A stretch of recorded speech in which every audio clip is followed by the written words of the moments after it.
So I've gone ahead and set my table saw to 8 inches now. We're going to cut 8 inches off of everything else. Everything else is a straight board, and it doesn't matter if we only cut it off one end. In fact, it's going to make it easier because we don't have to re-drill on both sides. We'll only have to do one side.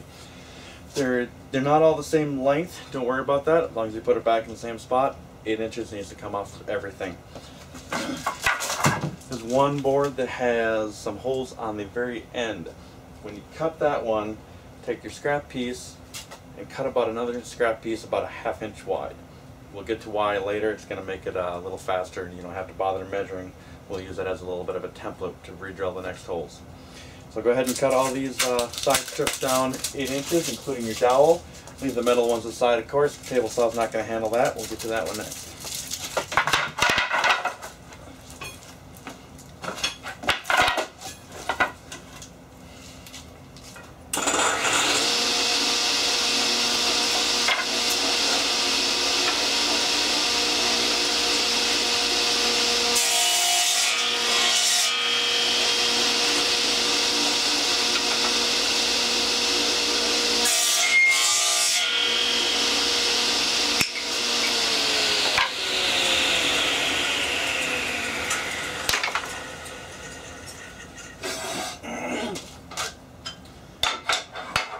Now I'm going to go ahead and use my table saw here as a workbench.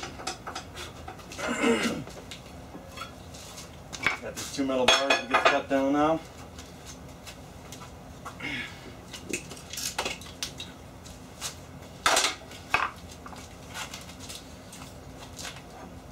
So I'm just going to use my silver paint pen here to mark where 8 inches up is.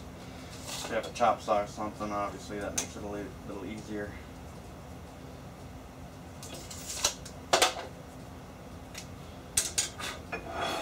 Piece of masking tape works really fine.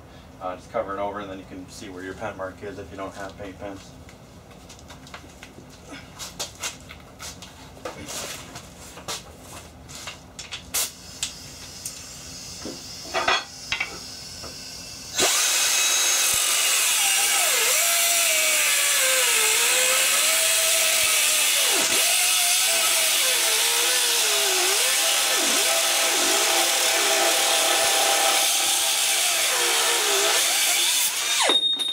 Now that the metal's cut, everything has been cut down to size now, and now we need to take our side wood pieces and drill and prepare them for reassembly because we've cut off all of our old holes that we've gone through.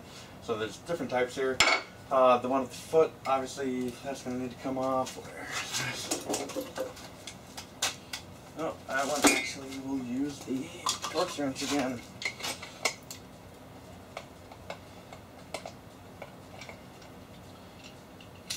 Set that aside, we'll reuse it quickly.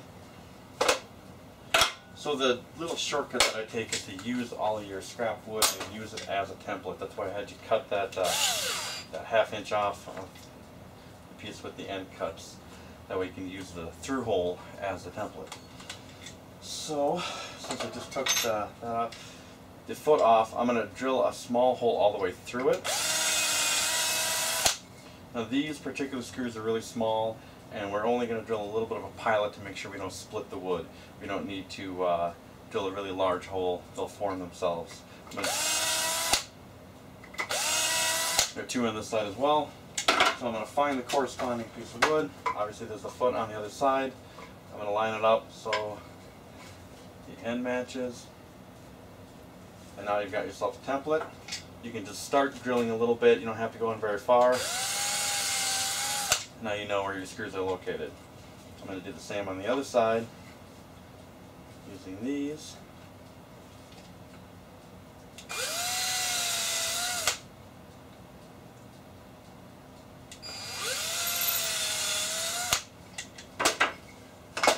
Now you've got perfectly placed holes. You can drill this as deep as you want. You can even go all the way through on this. It doesn't really matter.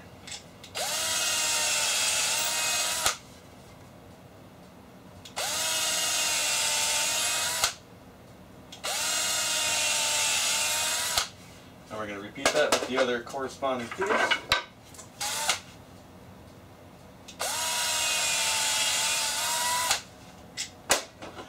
And those can be set aside.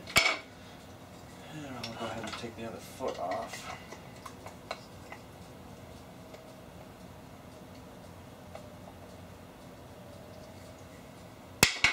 And we'll just put those back on, obviously the same side as the other one.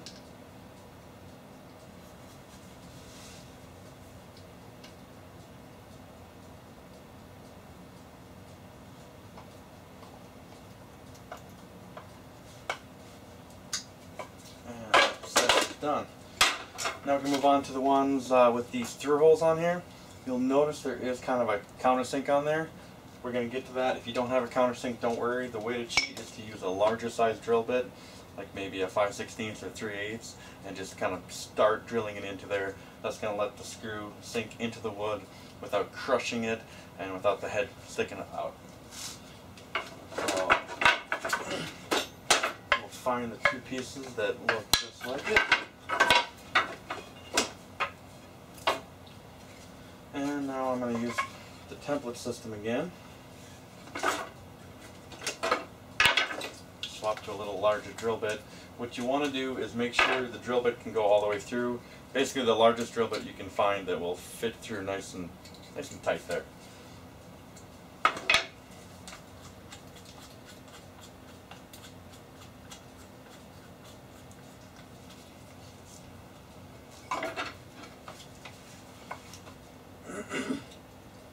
Make sure your ends match up. Just gonna mark them just to start. I can see where I need to drill.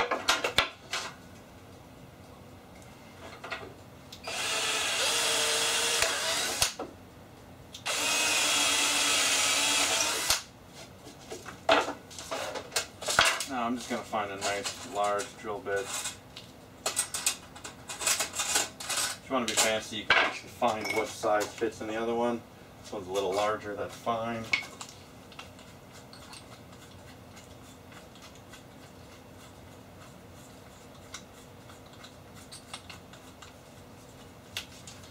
And you just want to go a little ways into it.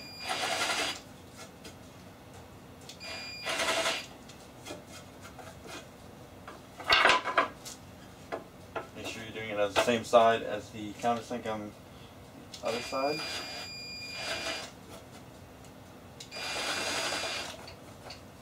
And voila, countersunk. Now what I like to do is also do it by hand on the back side. We've got some wood sticking out here. This is going to prevent it from going in all the way. So I just like to run it just a little bit. Takes away those little burrs. Dowel, no need to tap or anything. Now we've got our end pieces. These are a little more annoying. So we take our little template that we cut about a 1/2 inch. We're going to stick that on end. First I need to drill to the correct size.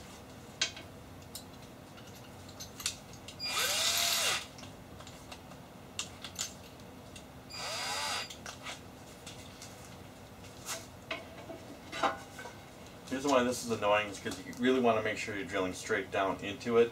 If you're at too much of an angle, you're just going to push right out the side. You don't really want that. So get that template on there nice and even. And again, just start it just to mark it. I'm going to go ahead and mark the other one before I drill all the way in.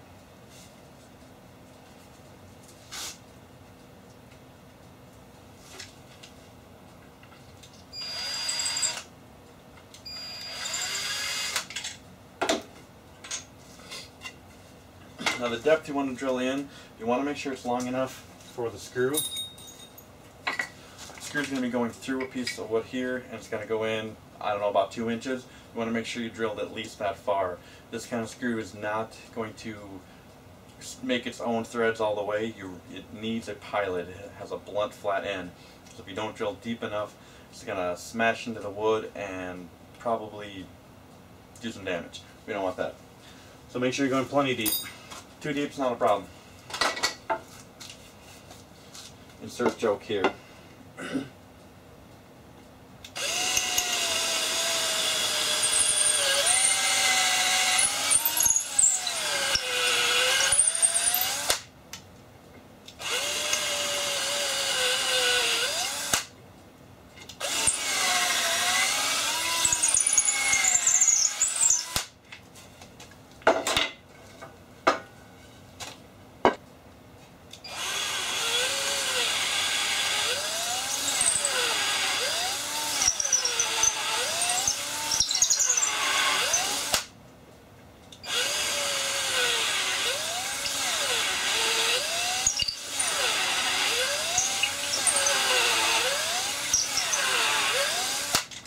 If you're not familiar with drilling a lot, as I was going in and out. That was to get the wood out of the hole and make sure we're not just burning things and ruining our drill bit.